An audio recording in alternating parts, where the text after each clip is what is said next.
So Kentucky just shocked the nation with a 25% drop in divorces. But the question, of course, is how and what exactly changed within the past few years. Well, back in 2018, Kentucky became the first state to flip the script when it came to custody. You see, instead of automatically giving the mom primary custody and dad every other weekend Disney dad role, as many of you have seen over and over again, the law made 50-50 custody the default. Unless there's proof of real abuse or neglect, the court starts from equal parenting time. Here's why that's important. The more time dad spends with his kids, the less he will have to pay in child support. Before, divorces often meant that the mom walks away with the kid and a big child support check. After the law, that's not guaranteed anymore. Now critics, mostly women's groups, say this is unfair. They argue that some mothers feel trapped in bad marriages, even abusive ones, because they worry the dad will get half custody even if they divorce. And judges have been accused of ignoring abuse claims, all because the father didn't directly lay hands on the child. But here's the other side. Men see this as finally fair. Husbands say the system no longer rewards the wife for filing for a divorce just to get custody and child support. Instead, both parents have to share time, share responsibility, and share costs. So what Kentucky did was take out the financial incentive to blow up a marriage. And for a lot of men, that's exactly why they call this a win. Divorce rates are dropping in Kentucky. I went there to figure out why. In 2018, Kentucky became the first state to make 50-50 shared custody the default. That means that children split their time equally between both parents, and fathers pay less in child support the more time that they spend with their children. Before that, judges decided custody based on what they called the best interest of the child. Fathers said that usually relegated them to an every other weekend arrangement, the so-called Disneyland dad effect, while mothers got to spend most of the time with their children. Since the law passed, divorce rates have dropped. Between 2016 and 2023, divorces in the state fell 25%, compared to 18% nationwide. It's hailed as a victory for fathers' rights, but the story is more complicated.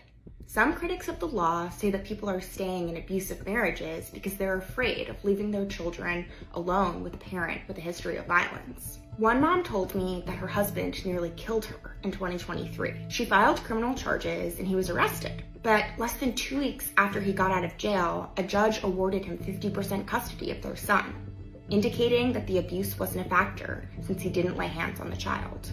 The law has become a model for other states. Arkansas, West Virginia, Florida, and Missouri have passed their own versions of the... They're absolutely right to call this out. Think about it. If we were actually talking about fairness, a man sharing 50-50 custody should not still be forced to pay child support as if he's some absent parent.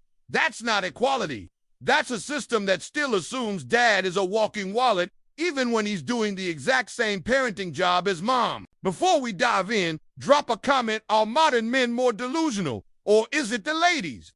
Hit like and subscribe so you don't miss what we expose next. And yes, let's be clear, real abuse exists. Nobody is denying that. But the majority of marriages are not horror stories. Yet every single time a law is proposed that might level the playing field, suddenly we hear the same alarm bells. Women's safety is under attack. Notice the pattern. The moment a privilege gets questioned, the narrative shifts to fear. It's a clever tactic. By painting themselves as helpless and constantly in danger, certain women can demand one-sided protections while keeping men permanently on the defensive. The subtext is always the same. Men are predators. Women are perpetual victims. But deep down, everyone knows that isn't reality. Most men aren't abusers. Most relationships aren't war zones. This isn't about safety, it's about control. And the fact that so many people still fall for it shows just how hard it is to have a real conversation about equality without someone weaponizing fear. Dads and not moms. Because dads walk into my office and they're like, I want out, here's $5,000, call me when you need me. When mom walks in, it's, I want his heart, his soul, every bit of his skin. I want all the money, I want the kids, I want to get him fired from the job, I want him in jail, I want him turned into the IRS. He's an a-hole loser who never loved me, and oh, I don't have any money, you got to go to him to get it anyways.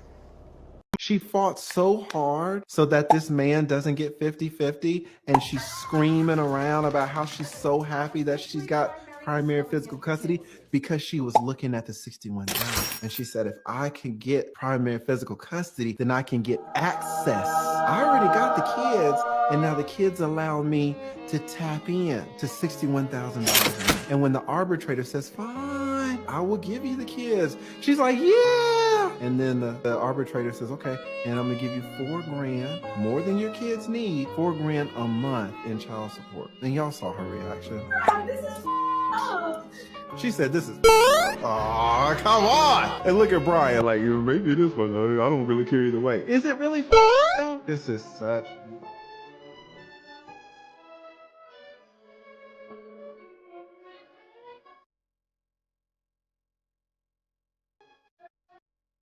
There are going to be people online that say you didn't get married because he wanted you to sign a prenup. Correct. So why did you not just sign the prenup? In that moment, it was, I'd rather walk away from something knowing that I chose myself than to spend the rest of my life not being loved the way that I love somebody. Translation, I want to take his money and virtue signal while I do it. Somebody. Yep. Does anyone else find it funny or even a little strange that the second Kentucky added laws for, equality in child support and custody cases during divorce, that suddenly divorce rates dropped 25%? It's almost like a lot of these women were only filing for divorce because they knew that they were going to win no matter what the circumstances were, right? Like, you could literally be a cheating tramp that has kids with other men and you're still going to get half. Not anymore. Now it's like, all right, we got to look at the case and see who's actually better for the kids, who can, has a place to provide for them and can actually, give them a stable environment. Not, okay, well, so you get the kids, and well, since the man works, he's gonna pay for it. That's not how that works anymore. And I just think it's funny that the second they enact this, the rates drop. It's almost like if women can't have their life subsidized by their ex, they're more willing to try to make things work. And don't be like, but women are staying in abusive relationships. 71% of abuse isn't unilateral, meaning at least 7 out of 10 victims simply lost the fight they started. Not trying to cheapen what real victims go through, just saying that most of you aren't that. We've all seen it play out 1,000 times. A marriage ends, and somehow the script rarely changes. The ex-wife walks away with the kids, the house, and a big slice of the man's assets even, in cases where her own infidelity was the spark that ended everything. It's a pattern so common, it barely shocks anyone anymore. And that's exactly why this new law caused such a stir. All it really did was remove a massive financial incentive to blow up a family. No more automatic jackpot for filing first. No guaranteed payday for walking away. The result, an immediate drop in divorces. When you take away the profit motive, people suddenly think twice about ending a marriage. Shocking, right? But here's the uncomfortable truth. For years, the system quietly rewarded anyone, usually the wife, who knew how to play the victim card, claim danger, claim trauma, claim helplessness, then use those very protections to secure custody assets and a lifetime payout. It's a strategy that works because the culture was ready to believe every man is a threat and every woman needs saving. So now, when the law dares to level the field with true 50-50th custody, we're told it's oppression. But it's not oppression, it's equality. The only reason it feels like oppression to some is because, as the saying goes, when you're used to privilege, equality feels like loss. And that's the core of this outrage. Not fear, not safety, just the shock of losing an unfair advantage. Relationship, we broke up because he asked me to marry him, but then he asked me to sign a prenuptial agreement, and I said absolutely not. I think that's bogus. I'm not going to sign a piece of paper that says that if you leave me, I get nothing. Like, no, I think that I should have half of everything that you've worked your entire life for. And I think that's fair. I didn't date you for your money. I fell in love with your heart. Well, then just sign the prenup and let this love story begin. Love stories don't begin with prenups. This one does. Women don't need men for money. Oh. Statistics show single women own more houses than single men. Yeah, from divorce. The most shocking prenup I've ever seen, which was enforceable, had a provision that said that for every 10 pounds the wife gained in the marriage, she would lose $10,000 a month in alimony. He was very concerned that she was going to become less attractive and he was going to become more wealthy. So his solution to this was in the prenuptial agreement. He wanted a clause that said if they divorced, she was going to get like $70,000 a month for alimony. But for every 10 pounds she gained from the date of marriage, she would forfeit $10,000 a month worth of alimony. And it was designed to sort of create an incentive that she would remain thin. And that was enforceable, meaning they tried to challenge and set aside that provision.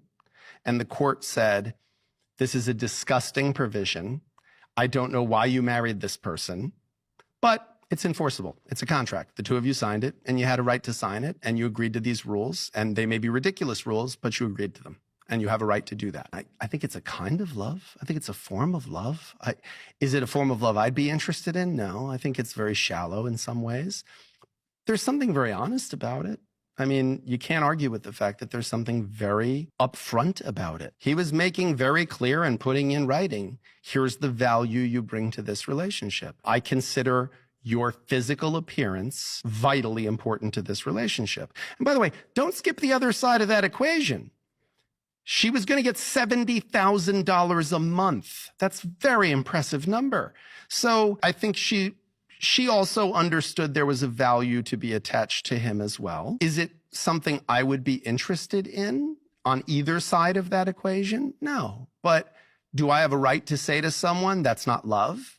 I don't think I have a right to say that to someone. I think that if this is an economy the two of you have agreed on. Did you know that equal shared parenting laws decrease divorce rates? Well, it's true, and Kentucky proved it. In 2018, Kentucky passed a 50-50 equal shared parenting law. And since then, divorce rates have slowly declined. 25% declined, to be exact. Now, I know what some of these crazy toxic women are out here going to say. Well, that's because women are locked in their marriages. No. That's because instead of walking away and thinking that they can weaponize the family courts to take the kids and get a shit ton of money, women realize that that's no longer possible in the state of Kentucky. So they're staying. They're working on their marriage. They're going to marriage counseling, and they're making it work in the best interest of their families. But the divorce system, where there's no fault and where there's no 50-50, it's easy for a woman to walk away because she knows she's going to get the lion's share of the assets. She's probably going to get majority custody, and she's probably going to get child support. So what's keeping her there? If it's not the perfect situation and it's not Prince Charming like in the movies, she doesn't want to stay. Toxic women will choose their happiness over their family. Men every day will choose their family over their own happiness. And that's the big difference. But when you take away the options of that financial gain of child support and the guarantee of custody, women are choosing to stay. 50-50 equal share parenting laws are not only in the best interest